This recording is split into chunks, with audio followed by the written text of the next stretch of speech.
C'est un métier exigeant, un métier technique, mais un métier aussi qui offre des belles opportunités aux enfants d'agriculteurs, mais pas seulement, aussi à des jeunes qui veulent rejoindre ces activités. On veut vous retrouver pour cette nouvelle édition des Journées de l'Ambition. Aujourd'hui à Amiens, demain on part à Saint-Omer et on finira la semaine en Normandie.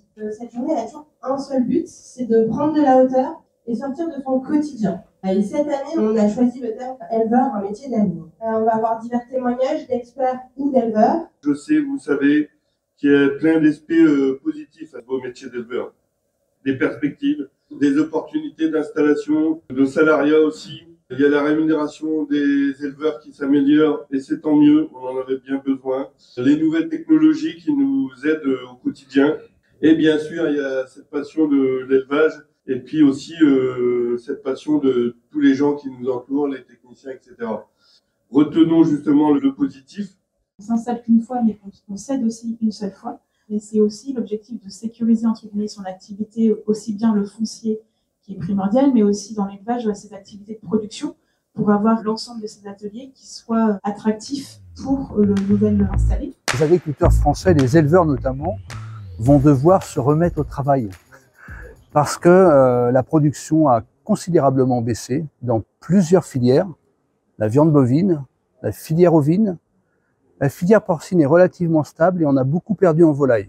Pour ce qui est de la production laitière, on a un peu perdu, à peu près 1 milliard de litres depuis 2015. Donc on est dans une phase, depuis plusieurs années maintenant, de décroissance de la production, alors que finalement, et contrairement à ce qu'on voudrait des fois laisser entendre, la consommation française de viande, consommation française de lait ne se porte pas si mal. On a 68 millions de Français à nourrir, qu'il ne faut pas imaginer qu'on aura un marché ouvert à tout vent, avec une capacité d'approvisionnement en biens de qualité, parce que les consommateurs français sont exigeants.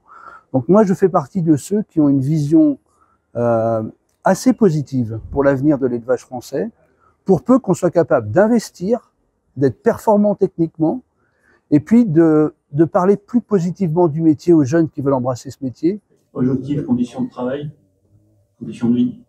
Que si on arrive à avoir un meilleur dialogue en France entre le consommateur et le producteur, avec un coup de main de la restauration hors domicile, on peut déjà faire un petit bout de chemin vers un avenir un peu plus intéressant pour tous.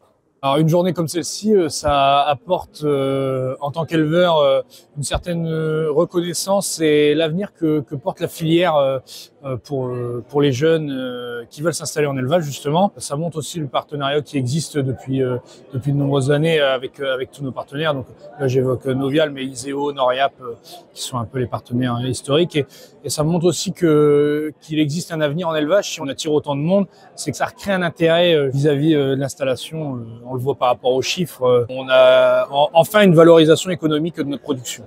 Pour des jeunes porteurs de projets, moi, ça leur montre qu'il y a des partenaires qui sont là, qui les accompagnent au quotidien. Cultivons une dynamique autour des éleveurs et de l'élevage.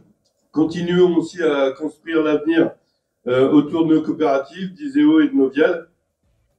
Et donc, pour résumer, soyons ambitieux. Merci.